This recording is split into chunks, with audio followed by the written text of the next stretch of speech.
মসজিদের মাইকে ইফতারের ঘোষণা করার জন্য গ্রেফতার ইমাম সহ 9 জন। ঘটনাটি ঘটেছে উত্তরপ্রদেশের রামপুরে। আচ্ছা, এখন রমজান মাস চলছে, আমরা সকলেই জানি কম বেশি। রমজান মাসে মানুষ সারাদিন না খেয়ে রোজা রাখে। এই মাসে সকল মুসলমান ধর্ম পালন করার চেষ্টা করে শান্তির সাথে। তো যখন ইফতারের সময় হয়, অর্থাৎ খাওয়ার সময় হয়, তখন যে সময়ে আমাদের একটা টাইম টেবিল আছে, চাঁদ দেখে, সূর্য দেখে, চাঁদ দেখে একটা টাইম টেবিল তৈরি করে শূরা কমিটি বা চাঁদ কমিটি। তো সেই সময়ে যখন ইফতারের সময় হয় তার 15 মিনিট 20 মিনিট আগে মানুষকে জানিয়ে দেওয়া হয় আপনারা প্রস্তুতি নেন, ইফতারের জন্য প্রস্তুতি নেন, আর 20 মিনিট বা 15 মিনিট কি বা 10 মিনিট সময় আছে। তো এই কথাটা বলার জন্য যদি ইমাম সহ 9 জনকে গ্রেফতার হতে হয়, তাহলে মুসলমানদের কি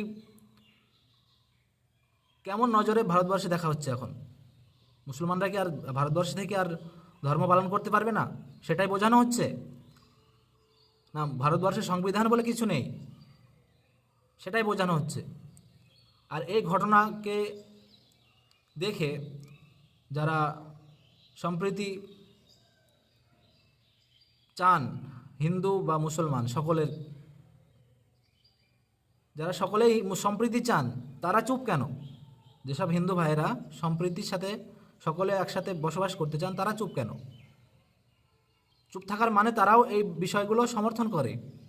এই যে কখনো দেখা যায় মসজিদ ভেঙে দেওয়া, মসজিদের উপরে উঠে নাচ গানা করা, মসজিদের গম্বুজ ভেঙে দেওয়া, মসজিদের উপরে উঠে বিশেষ হিন্দু ধর্মের যে ভাগুয়া ঝান্ডা, সেই ঝান্ডা লাগিয়ে দেওয়া, মসজিদের সামনে গিয়ে বড় বড় বক্স বাজিয়ে গানা চালানো, গালিগালাজ করা, মুসলমানদের উস্কানো, মাদ্রাসা ভেঙে দেওয়া, এসব বিষয়গুলো আপনি হয়তো ভাবছেন আমি এই বিষয়গুলো সাপোর্ট করি না, কিন্তু আমি চুপ আছি।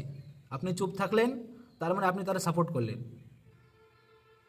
আর এই বিষয়গুলো বেশি দিন আর চলবে না, বেশি দিন আর টিকবে না। মানুষের ধৈর্যের একটা সীমা থাকে, সব কিছুর একটা সীমা থাকে। 2014-র পর থেকে মুসলমানরা সম্প্রীতি বজায় রাখার জন্য চুপ করে সহ্য করে যাচ্ছে। আর কতদিন সহ্য করবে? একদিন না একদিন তো এর বিহিত হবে, এর শেষ তো একদিন না একদিন হবে। আর তখন জবাবটা কিন্তু নর্মালি হবে না, এটা ভাবতে হবে, বুঝতে হবে। তো এ বিষয়ে আপনার কি মতামত? অবশ্যই কমেন্টে জানাবেন।